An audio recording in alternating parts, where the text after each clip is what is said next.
Hello, नमस्ते। आज हम सीखेंगे कि ईआरपी में जो वसूली का कार्य अपन करते हैं, उसका डेटा एक्सेल में कैसे तैयार करेंगे। उसके लिए कुछ नहीं करना है। यहाँ पे ये एक्सेल की फाइल खुली हुई है। इसे आप देखेंगे, इसी में अपन डेटा तैयार करेंगे। इसमें आप ध्यान से देखेंगे तो जैसे अपन पिछले वीडियो में बात कर चुके हैं, नगद वितरण के लिए वही सारे फॉर्मेटिंग आपको दिखेंगे। उसी प्रकार अपन लोन अकाउंट नंबर को ले लाएंगे ईआरपी की, उसी तरह वर्ग अपन बांट लेंगे। देख रहे होंगे, मैं दोनों सीट में इसको बांट चुका हूँ। ये अपने पास दो सीट है। ये आपका गो लाइफ के लिए है और ये लोन कलेक्शन के लिए है। दोनों में डेटा एक ही प्रकार से तैयार होगा, बस थोड़ा सा चेंजेस है जिसके विषय में मैं लास्ट में बता दूंगा। ठीक है। अब वसूली की डेटा तैयार करने के लिए सबसे पहले अपने को अपना डिमांड डाउनलोड करना है। खरीफ का एक सीट पे रख लेंगे अपन और रवि का एक सीट में रख लेंगे। देख सकते हैं आप, मैं यहाँ पे रख चुका हूँ। ठीक है। अब इसमें एक ऑप्शन आता है, जब आप डाउनलोड करने जाएंगे तो लेजर क्रमांक के साथ या लेजर क्रमांक को छोड़कर। तो अगर आप लेजर क्रमांक को छोड़कर डाउनलोड करेंगे तो ये अंतिम ऋण वापसी वाला कॉलम आपके पास नहीं आएगा। लेजर क्रमांक के साथ अगर आप डाउनलोड करेंगे तो ये अंतिम ऋण वापसी वितरण दिनांक भी आएगी। लेकिन जब हम लेजर क्रमांक के साथ जब डाउनलोड करते हैं इसको, तो प्रॉब्लम यहाँ पे ये आता है, वसूली का डाटा एक रो में दिखाएगा और वितरण का डेटा एक रो में दिखाएगा। जैसे आप देख सकते हैं, ये दोनों किसान एक ही है। ये आप देख सकते हैं, ये दोनों किसान एक ही है। यहाँ वसूली का इसका डेटा दिखा रहा है और यहाँ वितरण का डेटा दिखा रहा है। तो अगर जब अपन इससे फिल्टर करके लेके जाएंगे डेटा, तो प्रॉब्लम मेरे केस में नहीं आएगी, क्योंकि ये आप देख रहे होंगे सीक्वेंस में है। ऊपर वसूली का डेटा है, नीचे वापसी का डेटा है। बट ये हर किसी के केस में सीक्वेंस में ये तो हो भी सकता है, बट नहीं हो, उस स्थिति के विषय में अपन बात कर लेते हैं। तो मैं अभी भी अपने केस में तो सीक्वेंस में आ रहा है। सीक्वेंस में आता है तो अगर हम ऊपर से जैसे यश लुकअप वगैरह लगाते हैं तो उसमें ऑप्शन रहता है कि ऊपर से सर्च करेगा जो पहले नंबर पे। जैसे इस बचत खाता नंबर को अपन सर्च करते हैं तो पहले नंबर पे अपना वापसी आएगा, तो अपन उसको देंगे तो ये ऊपर से डेटा सर्च करके पहला नंबर में ऊपर से जो मिलेगा उसका डेटा अपन को रिटर्न करेगा। ठीक है। लेकिन जब हम इसे डिसेंडिंग करेंगे, मतलब उसमें जब अपन ऑप्शन देंगे कि नीचे से ऊपर की सर्च की ओर, तो ये नीचे से ऊपर की ओर सर्च करेगा। तो नीचे पहला रो जो मिलेगा, जैसे इस किसान का पहला वाला ही किसान का अपन उदाहरण ले लेते हैं। तो ये देख रहे हैं, अगर हम उसे लेंगे ऊपर से सर्च, तो बाई डिफॉल्ट रहता है उसमें एक ऑप्शन आता है नीचे से लास्ट रो से वो सर्च करना स्टार्ट करेगा। ठीक है। तो उस स्थिति में ये पहला रो इसको मानेगा, ऊपर का डेटा नहीं लेगा, और बाय डिफॉल्ट में ये ऊपर का डेटा लेगा। तो ये सीक्वेंस में है तो अपन इसको यस लुकअप से ले जा सकते हैं, कोई प्रॉब्लम नहीं होगा। बट ये हर किसी के केस में सीक्वेंस में हो ये नहीं हो सकती, या हो भी सकता है, बट अपन मान के चलते हैं कि ये नहीं होगा।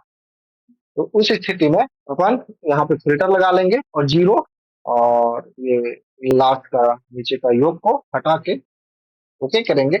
और इसे सबसे पहले पूरा सेलेक्ट कर लेंगे, कंट्रोल जी करेंगे, स्पेशल में जाएंगे और यहाँ पे विजुअल सेल्फ ओनली को क्लिक करके ओके करेंगे। ठीक। जितने, इसका मतलब ये होता है कि जितने रो दिख रहे हैं उसी रो को कॉपी करेगा। जो हाइड रो हो गए, जो अपन फिल्टर लगा दी जिसमें जीरो, वो जो संख्या और योग को अपन हटाए थे, उसे ये कॉपी नहीं करेगा क्योंकि वो हाइड हो चुका है। ठीक है। इसे कॉपी कर लेंगे। कॉपी करने के बाद यहाँ पे मैं शीट बना लिया हूँ क्विक फिल्टर्ड डेटा के नाम से। यहाँ पे मैं टेस्ट कर दूंगा। ठीक। ये आ गया। और इसी प्रकार ये रवि का है। रवि में भी अपन वैसे ही करेंगे, फिल्टर लगाएंगे। फिल्टर ऊपर लगा दिया मैं, नीचे इस रो पे लगा लेते हैं फिर को। यहाँ से भी जीरो को हटाएंगे और ये योग को हटाएंगे, ओके करेंगे। और यहाँ से control G, special, visible cell only, okay control C करेंगे, कॉपी करेंगे और यहाँ पे रवि फिल्टर डेटा के नाम से जो मैसेज बनाया हूँ तो पेस्ट कर देंगे। ठीक है। ठीक है। ये केवल अपने पास वापसी का डेटा आ गया। अब ये दोनों से अपन फिल्टर हटा देंगे।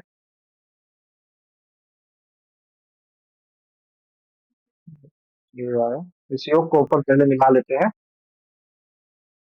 यहाँ पे देख सकते हैं ये सम आ रहा है। इस सम को अपन इस सम से मिला लेंगे। ठीक है। ये भी ठीक है। अब खरीफ के डेटा में अपन जाते हैं। खरीफ के डेटा में अपन गए और ये फिल्टर अपन हटा दिए, फिल्टर ये हट गया। और ये योग है, नीचे पूरा पूरा सेलेक्ट करेंगे नीचे तक, 25737, 25737। यहाँ पे आप देखेंगे सब में 061 061 061 ओके। ठीक है, ये हो जाएगा। ठीक, अब अपन को केवल फिल्टर डेटा से ही काम करेंगे अपन। ठीक है, तो ठीक, ये इतना तो आप कर लेंगे। उसके बाद चलते हैं अपन सीट पे। ये अपना सीट खोल लिया मैं। यहाँ पे ये सब आप छांट लेंगे जैसा मैं बताया था। तो मेरे केस में वो लाइव वाली आती है इंटरफेस। लोन कलेक्शन में डायरेक्ट लोन कलेक्शन खुलता है, 3 डे बुक लोन कलेक्शन नहीं खुलता। 3 डे बुक कलेक्शन अगर आपके में खुलता है तो आप इस सीट पे जाएंगे, इस सीट पे डेटा तैयार करेंगे। दोनों में सेम प्रकार से डेटा तैयार होगा। यहाँ पे देखेंगे फॉर्मेटिंग भी same, serial number, admission number. यहाँ पे ये फॉर्मेटिंग बस अलग है, प्रोडक्ट डिस्क्रिप्शन और इसमें एक्टिविटी टाइप है। ये 3 नंबर कॉलम में ये दोनों चेंज है। ठीक है, तो अपने सबसे पहले यहाँ पे अमाउंट में अपन देंगे इसका, ये ठीक है, खरीद का सबसे पहले अपन बनाएंगे डेटा। तो यहाँ पे अमाउंट पे वापसी राशि आपकी आएगी। वापसी राशि आपका जाएगा यह अमाउंट पे, इसे आप यहाँ पे पेस्ट कर देंगे। ठीक है, आउटस्टैंडिंग अमाउंट पे आपको कुछ नहीं करना है। ठीक है, इंटरेस्ट हो तो इंटरेस्ट आप लगा देंगे, पेनल इंटरेस्ट होगा तो पेनल इंटरेस्ट, आईओडी होगा तो आईओडी। मेरे केस में नहीं है तो मैं सबको 0 0 कर देता हूँ। ठीक है, ठीक। अब यहाँ पे टोटल अमाउंट, यहाँ पे आप ध्यान से देखेंगे इसको प्लस, इसको प्लस करेंगे। आउटस्टैंडिंग अमाउंट को अपन को नहीं लेना है टोटल अमाउंट में, इसको प्लस करेंगे और इसको प्लस करेंगे, इंटर करेंगे। ठीक है, और ये डबल क्लिक करेंगे, ये आ जाएगा। ठीक है, ट्रांजेक्शन अमाउंट में कुछ नहीं करना है, फार्मर नेम वगैरह में कुछ नहीं करना है। एक्टिविटी टाइप में आप देखेंगे यहाँ पे 3 ऑप्शन आता है। आप पोर्टल में भी देखेंगे तो 3 ऑप्शन आता है, loan collection, loan principal rebate collection और लोन इंटरेस्ट रिबेट कलेक्शन। जो आपके केस में होगा आप यहाँ से उसे सेलेक्ट कर लेंगे। मैं अपने अनुसार से इसे सेलेक्ट कर लेता हूँ, लोन प्रिंसिपल रिबेट कलेक्शन। ठीक है, एडमिशन नंबर अपन ले लाएंगे, वो तो मैं पिछले वीडियो में भी बताया हूँ और अपना छांट के रखा हुआ है, वो ले आ जाएगा यहाँ पे। ठीक, इधर अपन खाता नंबर यहाँ पे ले लाएंगे और यहाँ पे डेट ले। ठीक है, और इसमें हेड वाइज भी काम करना है तो इधर अपन हेड भी ले लाएंगे। तो सबसे पहले ये हो गया। हाँ, ये वाली कॉलम में दोनों में अंतर था। तो यहाँ पे जब आपका नया जैसा इंटरफेस खुलेगा ये सब ऑप्शन आ रहे होंगे तो आप इसे सेलेक्ट करेंगे। और पुराने जैसा जैसे आप शुरू में काम कर रहे होंगे उसी टाइप का अगर इंटरफेस खुल रहा होगा तो यहाँ प्रोडक्ट डिस्क्रिप्शन में कुछ नहीं लिखाएगा, नॉर्मल केसीसी लिखाएगा। ऐसे करेंगे, केसीसी कैपिटल में होगा और नॉर्मल ऐसे एन कैपिटल में, बाकी सब स्मॉल में, और केसीसी पूरा कैपिटल में। ठीक है, यही लिखाएगा। मेरे को तो इसमें मेरा नया जैसा इंटरफेस खुल रहा है तो मैं इसमें काम नहीं कर रहा हूँ। बाकी आप देखेंगे सब चीज सेम है, इसी प्रकार आपका डेटा तैयार होगा। ठीक, अब अपन खरीफ का डेटा तैयार कर रहे हैं तो सबसे पहले यहाँ से डिमांड लिस्ट में जाएंगे, खरीफ वाले शीट से बचत खाता को ले लेंगे, इसे कॉपी करेंगे और अपने ईआरपी वाले शीट पर लाके आप यहाँ पे कहीं पे भी रख सकते हैं। मैं ये वाला थोड़ा सा कॉलम बड़ा है तो मैं यहाँ पे रख देता हूँ। क्या, ठीक, ये आ गया। अब यहाँ पे अपनी डेट ले लाएंगे, डेट वाइज काम करना है क्योंकि, तो उसी शीट में जाएंगे वसूली वाले में, डिमांड में, और यहाँ पे ये अंतिम वापसी दिनांक को अपन ले लेंगे।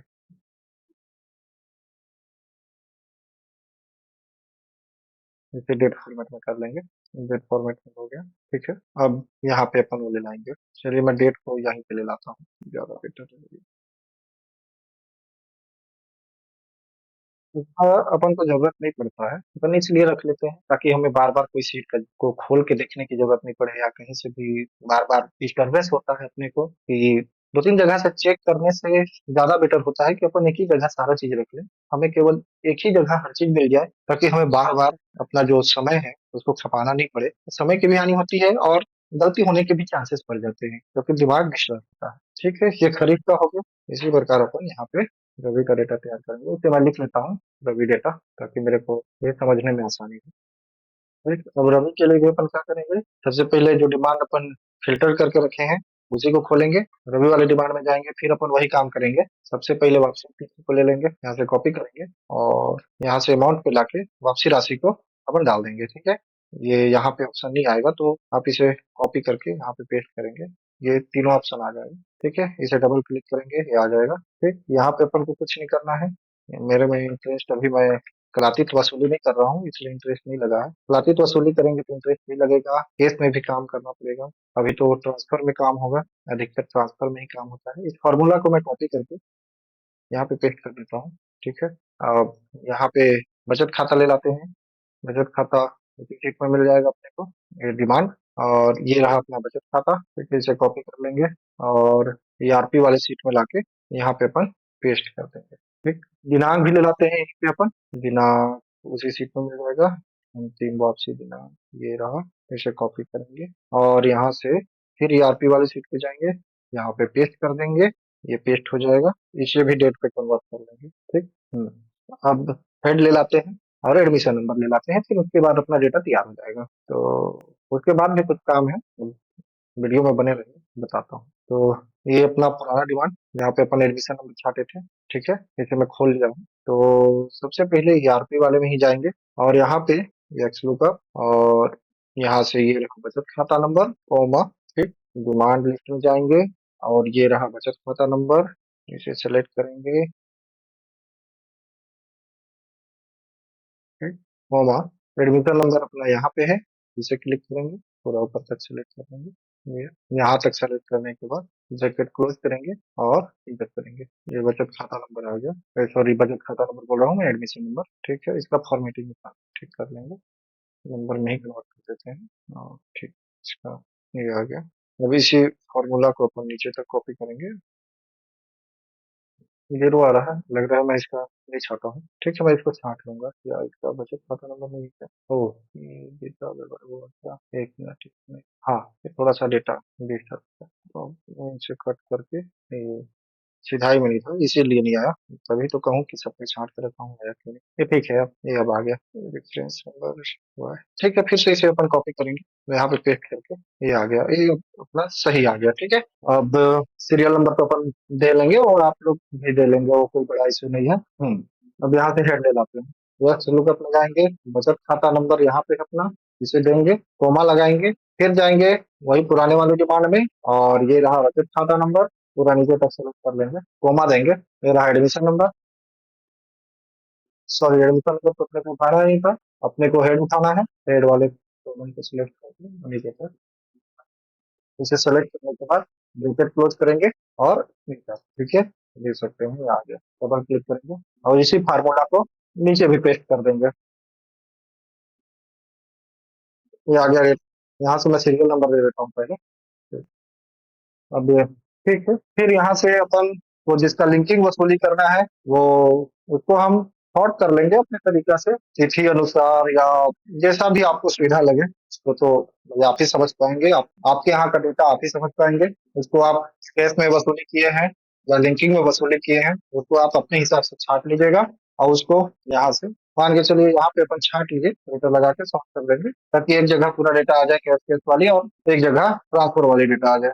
लोन कलेक्शन में भी आप देखेंगे तो उसी टाइप का डेटा है, तैयार करने में ज्यादा समय नहीं लगता है, ज्यादा कुछ रहता नहीं है, बस यहाँ प्रोडक्ट डिस्क्रिप्शन और वहाँ पे एक्टिविटी टाइप, ये दो ऑप्शन थोड़ा सा चेंज है नए और पुराने वर्जन में, इंटरफेस भी थोड़ा सा चेंज है, तो कोई दिक्कत नहीं है, कोई इशू नहीं है उससे। यहाँ पे जब आपका रहेगा तो तीनों का मैं ऑप्शन दे चुका हूँ। लोन कलेक्शन में अगर आप वसूली करना चाहते हैं तो लोन कलेक्शन कर लेंगे, लोन प्रिंसिपल रिबेट कलेक्शन करना चाहते हैं तो लोन प्रिंसिपल रिबेट कलेक्शन कर लेंगे और इंटरेस्ट रिबेट कलेक्शन करना चाहते हैं तो इंटरेस्ट रिबेट कलेक्शन, ठीक है, ये कर देंगे और उसके बाद चलेगा। ठीक है, ओके। हाँ, इसको 7 डिजिट में कन्वर्ट करने के लिए पहले भी मैं बता चुका हूँ, इक्वल टू राइट का फॉर्मूला लगाएंगे, टेक्स्ट में अपन इसको देंगे, कोमा लगाएंगे, अब इधर से अपन को कितना संख्या चाहिए, 7 आना चाहिए, तो नंबर ऑफ करेक्टर में 7 देके ब्रैकेट क्लोज करेंगे और इंटर दबाएंगे, 7 डिजिट आ गया, इसे डबल क्लिक कर देंगे, फार्मूला लगा हुआ है और इसे कॉपी करके अपन यहाँ पे पेस्ट वैल्यू कर देंगे। ठीक है, और इसे यहाँ से पूरा सेलेक्ट करके डिलीट कर देंगे। ठीक है, यहाँ भी वो सही कर लेते हैं ताकि आपको क्लियर हो जाए, इक्वल टू राइट से आप दबाए, टेक्स्ट में अपन एडमिशन नंबर को पूरा दिए, कोमा लगाए और 4 अंक चाहिए राइट साइड से अपन को, नंबर ऑफ करेक्टर में 7 देंगे और ब्रैकेट क्लोज करके इंटर कर देंगे। ठीक है, इसे भी डबल क्लिक करके अब इसको अपन यहाँ से कॉपी करके यहाँ पे वैल्यू में पेस्ट कर देंगे, ये हो गया डेटा तैयार। ठीक है, उसमें कुछ डाउट होगा तो आप पूछिएगा, क्लियर करने का मैं कोशिश करूंगा और ज्यादा इसको तो नहीं आना चाहिए, सरल शब्दों में समझाया हूं मैं, बाकी आप देख लेना। ठीक है, आपको कमेंट बॉक्स में जरूर बताइएगा, इशू होगा तो इसे सॉल्व करने का कोशिश करूंगा। लाइक करिएगा, सब्सक्राइब करिएगा, शेयर करिएगा ताकि आपके साथ आपको किसी का हेल्प हो सके। ठीक है, थैंक यू।